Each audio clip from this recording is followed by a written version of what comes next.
Everyone, नमस्ते, राधे राधे। आज के वीडियो में मैं आप लोगों के साथ में बताने वाली हूँ कि कमर में धागा किस तरह से बांधा जाता है। कमर में धागा बांधने को करदोनी बांधना भी कहते हैं।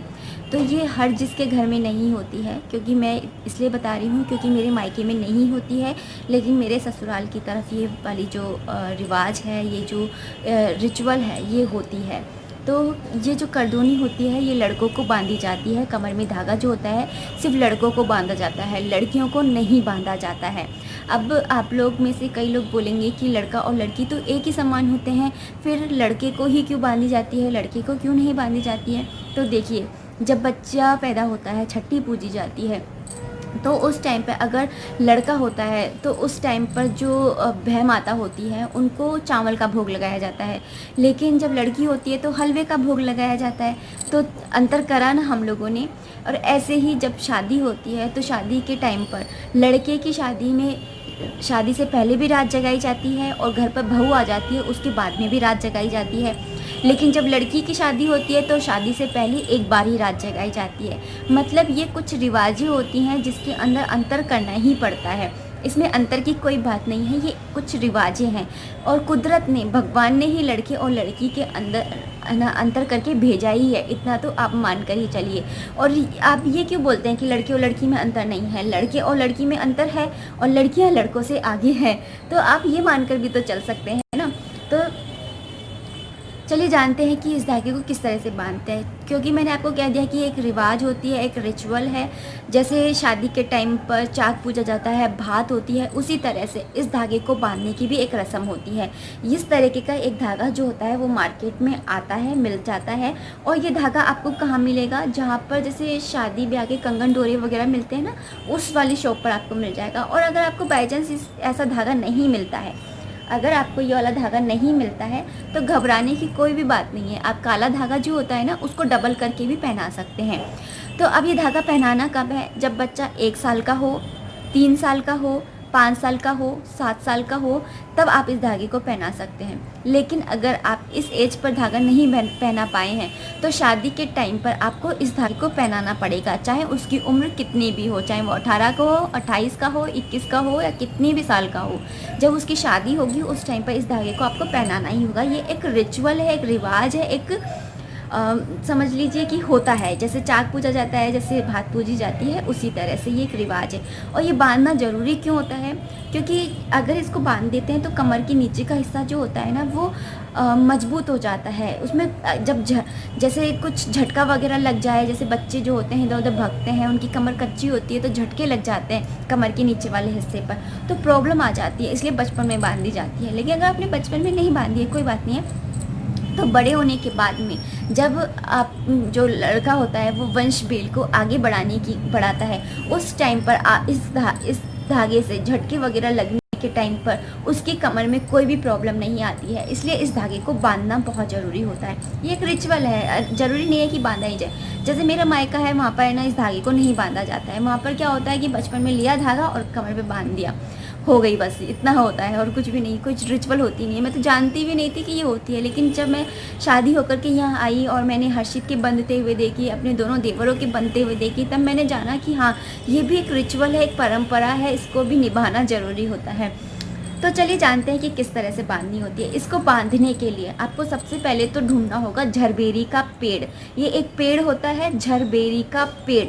उस पेड़ के ऊपर ही इसको बांधनी होती है, वहाँ पर जाकर ही बांधनी होती है। और ये बांधी कब जाती है? जो साल का सबसे बड़ा महीना होता है, जून का महीना होता है, उस जून के महीने में, सबसे बड़े महीने में जो अमावस्या आती है, उस अमावस्या को इसको बांधा जाता है। बड़े बूढ़ों की, पितरों के नाम लेकर के, होम करके, झरबेरी के पेड़ के नीचे नाम लेकर के और उनका होम करके, उनका आह्वान करने के बाद में फिर इसको पहनाई जाती है। तो अब पहनाई कैसे जाती है? तो जिस दिन आपने पहनानी है, जैसे जून के महीने में जिस दिन अमावस्या हो उस दिन आप जल्दी उठ जाइए। उस उठने के बाद में आपको सबसे पहले नहा लेना है, सिर नहीं धोना है, बस नहा लेना है। नहा लेने के बाद में आपको खाना बनाना है। खाने में आपको बनाना है पूड़ी और हलवा, बस 2 चीज़, पूड़ी और हलवा। सब्जी नहीं बनेगी क्योंकि इसके अंदर नमक तक नहीं जाता है। पूड़ी का आटा जो लगेगा उसके अंदर भी नमक नहीं डलेगा। फीकी पूड़ियाँ बनती हैं और हलवा भी जो है वो मीठा बनता है, बस हलवे में तो नमक डलता ही नहीं है। तो नमक का यूज़ नहीं करना है। तो और उसके बाद में इस वहाँ पर जाएंगे झरबेरी के पेड़ के वहाँ पर जाने के बाद में जो भी बच्चा है जिसके ऊपर भी इसको पहनाई जाने वाली है, उस बच्चे को वहाँ पर ले जा कर के नहलाया जाता है, पानी से वहाँ पर नहलाया जाता है। नहलाने के बाद में वहाँ पे एक कंडी की जाती है जिसे उबला भी कहते हैं। उबला गर्म कर लेने के बाद में उसके ऊपर होम करते हैं, जैसे कि हम हर अमावस्या को करते हैं, बड़े बूढ़ों का पितरों के नाम का करते हैं ना, तो श्राद्ध के महीने में करते हैं। उसी तरह से हमें झरबेरी के पेड़ के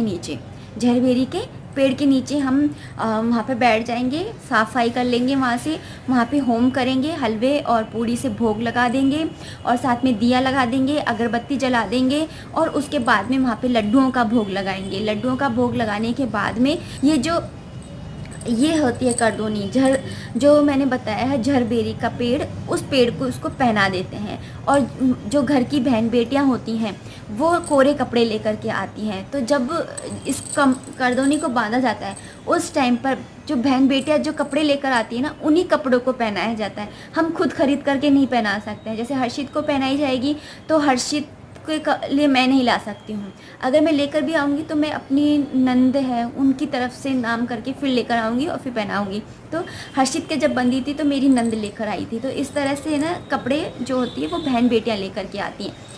और जैसे बुआ सास हैं वो भी लेकर के आ सकती हैं, वो भी बहन बेटी होती है ना घर की, तो वो भी लेकर के आ सकती हैं। तो घर की बहन बेटियाँ कपड़े लेकर आती हैं तो उन कपड़ों को झरबेरी के पेड़ को पहना दिए जाते हैं। उसके बाद में वहाँ पे होम करने के बाद में सब चीज़ मतलब जो मैंने पूजा बताई है वो पूजा कर लेने के बाद में इस करदोनी को बांध दिया जाता है। और पूजा सारी जो देवरानी जिठानियाँ हैं सब करेंगी, माँ भी करेगी, लेकिन बहन बेटियां नहीं करेंगी। जैसे बुआ आई है या आपकी नंद आई है, बेटियां हैं, वो नहीं करेंगी, लेकिन आपकी देवरानियां हैं, जिठानियां हैं, आप खुद हैं, ये सब करेंगी। क्योंकि बड़े बूढ़ों की पूजा जो होती है ना, बहन बेटियां थोड़ी करती हैं, हम जो बहुएं हैं होती हैं वही तो करती है ना, तो बस वही करेंगी। और फिर उसके बाद में इस कमर के धागे को है ना बांध दिया जाता है कमर के ऊपर, और साथ में जो नए कपड़े होते हैं उनको पहना दिया जाता है। और जो आप खाना बना करके लेकर गए ना वहाँ पर, तो वहीं पर ही बैठ करके एक जगह पर चटाई बिछा करके और वहीं पर ही बैठ करके उस खाने को खाना होता है।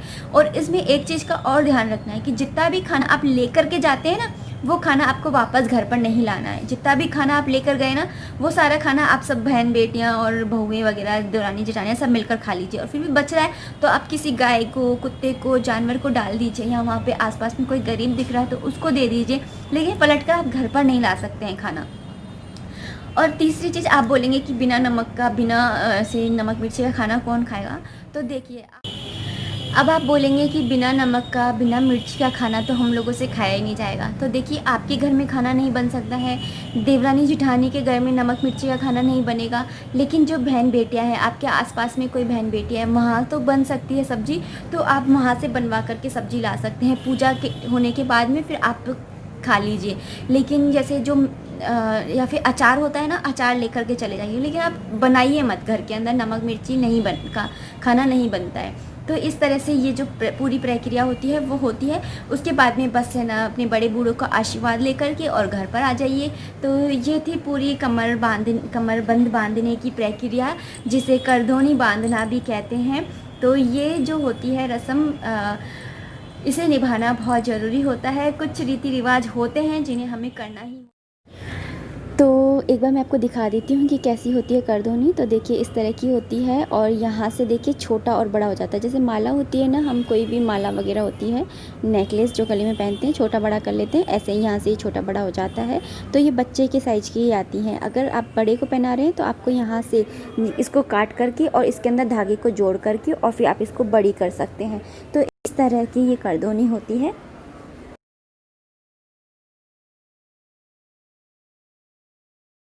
तब आपको समझ में आ गया होगा कि कमर में धागा किस तरह से बांधा जाता है, करधोनी बांधने की जो रस्म होती है वो किस तरह से की जाती है। और इस रस्म को करने में यकीन मानिएगा इतने मज़े आते हैं, क्योंकि मेरे तो देवर के बंदी है, दोनों देवर की, हर्षित की बंदी थी, तो काफ़ी मज़े आते हैं। सारी देवरानी जिठानियाँ मिल के खाना बनाती हैं एक ही जगह पर, फिर एक साथ वहाँ पर जाती हैं, एक साथ वहाँ पर बैठ कर के खाना खाती है। ऐसा लगता है जैसे कोई पिकनिक बना रहे हों, तो काफ़ी मज़ा आता है। और तो और लड़कियों को नहीं बांधी जाती है, इस बात का भी आप ध्यान रखिएगा। और अगर आपको ऐसा लगता है कि हम लड़कियों को नज़र का धागा बांधना है तो कहाँ बांधें, तो उसके लिए मैंने एक सेपरेट वीडियो बना रखा है। और आप हाथ पे बांध सकते हैं, गले में बांध सकते हैं, यहाँ बाजू पे बांध सकते हैं। तो इस तरह से आप अपने जो धागा है उसको बांध सकते हैं। अब चलिए इस वीडियो को मैं यहीं पर एंड करना चाहूँगी। आई रियली होप कि आपको मेरा ये वीडियो पसंद आया होगा और आपके लिए इन्फॉर्मेटिव भी रहा होगा। तो चलिए मिलते हैं नेक्स्ट वीडियो में। टिल देन बाय बाय, जय माता दी, राधे राधे।